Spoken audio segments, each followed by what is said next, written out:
Hello, welcome to Okawa Book Club. So we're your hosts, I'm Dylan. I'm John. And we're going to be discussing the teachings of Real Okawa. Real Okawa is a world teacher, master, and CEO of Happy Science Group. Alright, so let's get into this book, The Real Exorcist, by Real Okawa.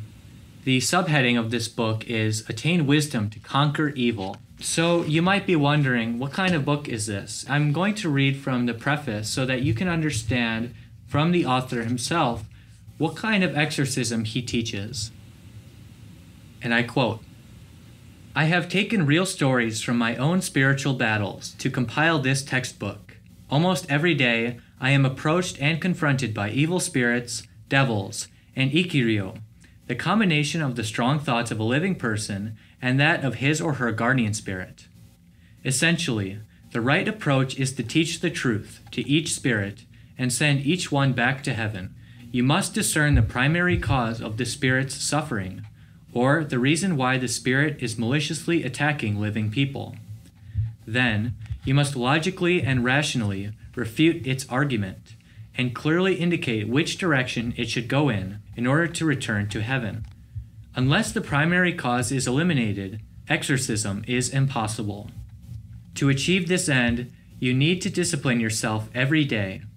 Studying the truth, undergoing spiritual discipline, having faith, and practicing altruism are indispensable.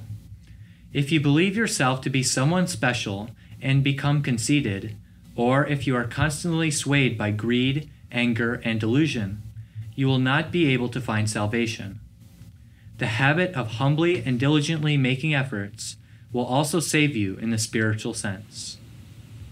So we heard almost a full explanation of his method to protect against evil spirits on a very simple basis. And we're going to be going deeper into this book's contents as we discuss further. But first I want to ask John, I know you've read this book, so do you think you've ever been under the influence of evil spirits? And if so, how or when did that come about?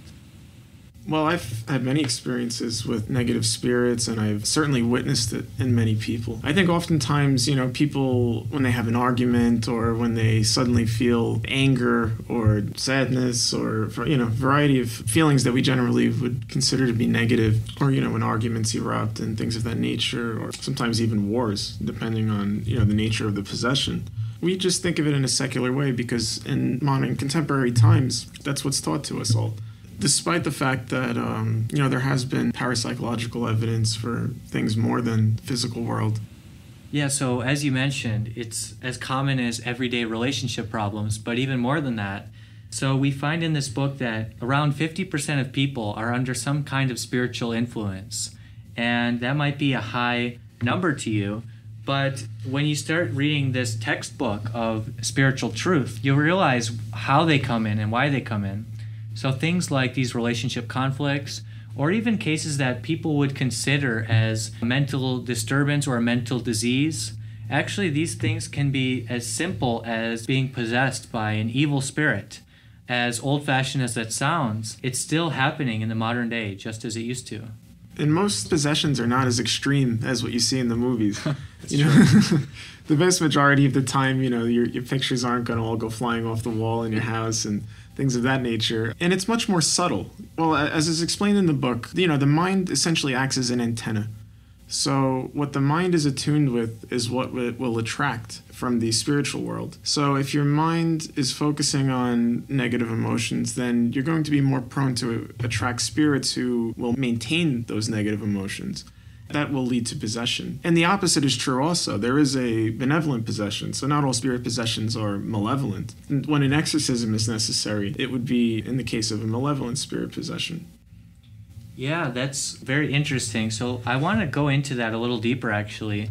The law that Real Okawa often uses in this book to discuss possession is this law called the law of same wavelengths attraction. Well, I've heard about the law of attraction before, but what Real Okawa talks about is something a little different. The law of same wavelengths attraction is basically, as you said, where our mind is always emitting a vibration. And whatever our vibration is emitting, we attune to similar types of spirits or entities of that wavelength. And so those types of beings might come to us, and that's what is called a possession. So it's not something like, Hollywood fantasy where someone's spitting nails out of their mouth, right? It's a little bit more common. And actually, it's a lot more common because it's a 24-hour phenomenon where we are emitting these wavelengths, and we can attune to anywhere we want by having the freedom of choice in our thought to pick what kind of spirits or entities or anything we want to attract to us. You mentioned psychology. If we go into that field, and we often hear about, people, even homeless people who are, always hearing voices, or they might be seeing things or being able to sense something that, we don't see. It happens to people that are put in mental institutions, but that's not necessarily bad, right? It's something that can happen to any of us, and if we're not careful, it can lead us down the wrong path. Is that true? Oh, absolutely. I would say so. I mean, I think many people, when they're young children, they see spirits, they hear voices, and it's considered normal up to a certain age, I suppose, in secular society. But yes, some people have more of a sensitivity to it than others do. So, modern psychiatric and psychological sciences, essentially, they would consider hearing voices, things of that nature, to just be a delusion, perhaps a form of escapism due to some repressed trauma or something of that nature. But from a religious perspective, we wouldn't see it that way. We would see the presence of, a spiritual influence. And religions throughout history have seen the human nature in this way. And religions, various religions throughout history have also made use of exorcisms. There was exorcisms being performed in ancient Sumer, in ancient Egypt, certainly, throughout the various Buddhist traditions, even though it's something we tend to associate with the Catholic tradition specifically, mainly because of the movies, I think. Yeah, they haven't made a lot of Hollywood movies about Buddhist, Shinto, or Egyptian exorcisms, right? But, going into this topic a little deeper, we have various life questions that come to us through reading this. Even though it's a textbook, we're presented with these very distinct philosophical questions like the meaning of suicide and the meaning of death.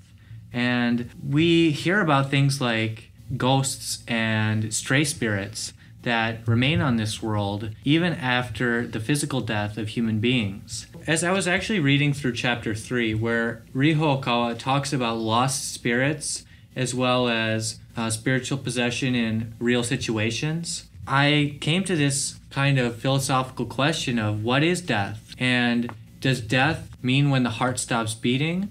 Because is there life after death? Is there a world that we can go to after death? And can we also remain on this planet, even not going to heaven or hell, but being stuck? He answers these questions very clearly and gives the reasons as well as the salvation method for such kind of beings. What did you think when you read this subject or this chapter? I thought it was explained in an excellent way. I think our basic principle is that, if a person does not believe in an afterlife, and then when they die, they realize that there is one, they're often going to be in denial, and they're going to have difficulty letting go of this world because they weren't prepared for the idea that there's something beyond this world. And at that point, essentially, it's their soul who have a lack of faith in something beyond this world. Once they're in that sort of intermediary state, they'll be attached to, let's say, loved ones or places. It's a very common idea that there's haunted houses and so on and so forth, all over the world. Those types of phenomena are due to this idea that these people have not been able to move on. That's why the idea of the exorcist, which this book teaches you quite a lot about how to practice exorcism, the ultimate goal is to guide the lost spirits to heaven or to wherever they're meant to go.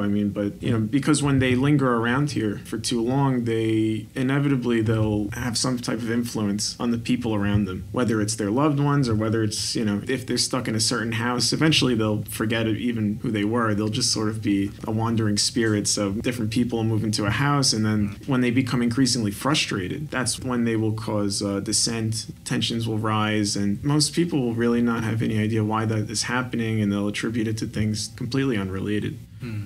Yeah, so this movie, The Real Exorcist, I was given a behind-the-scenes sneak preview of this movie, and I felt that it is something that will be able to warm your heart and soul, and something you can share with your family members, because it's not anything like the Hollywood films that we previously mentioned. It's something that instead will give you the kind of answers to these modern day problems like suicide. It's so sad. But once we know, the spiritual background and we're able to share it through a nice movie in this fashion, it takes these taboo subjects and makes it something that we can discuss from a spiritual perspective and able to solve our problems. And also in the field of drug abuse and alcohol use, these things can be, become very nonchalant and casual in our modern society. But we have to understand, the mental health side of things, not just the physical health.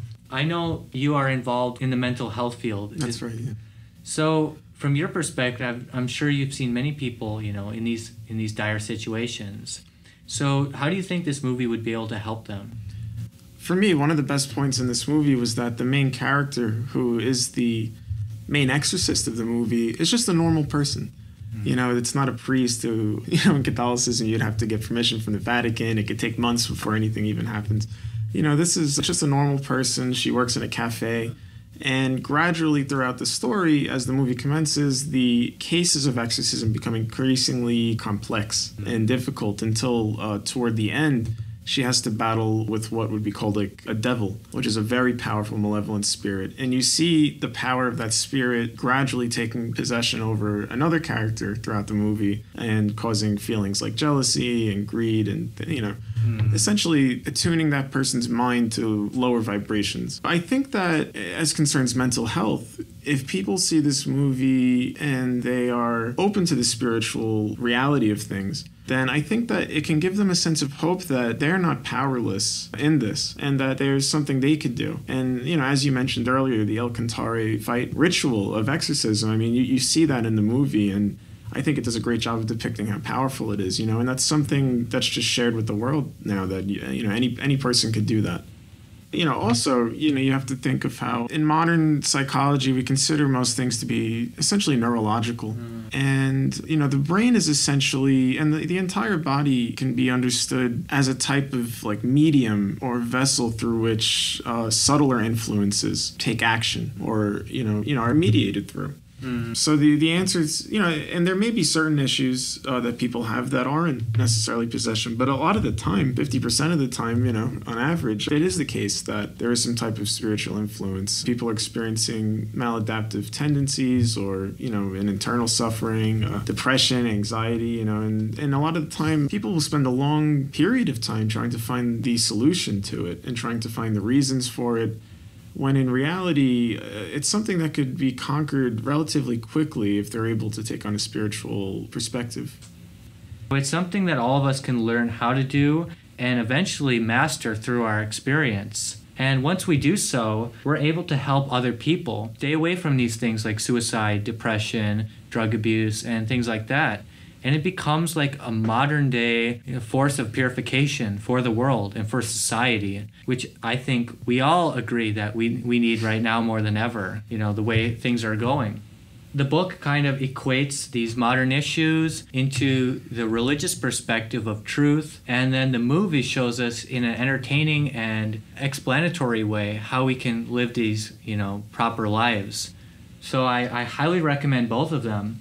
For more information about the book, it's available at all major bookstores, including Barnes & Noble, and also on Amazon.com. And for more information about this book in specific, you can go to okawabooks.com. That's OKAWABOOKS.com. And the movie will come out on September 1st on video on demand. If you want to know more about the movie or you'd like to pre-order or find it on the website, it is at realexorcistmovie.com. RealExorcistmovie.com. There you'll find the trailer as well as a summary of the actors and actresses and the author's intention of the movie. So please check it out. It was great talking to you again, John. Likewise, Dylan. In these trying times, stay happy, healthy, and positive.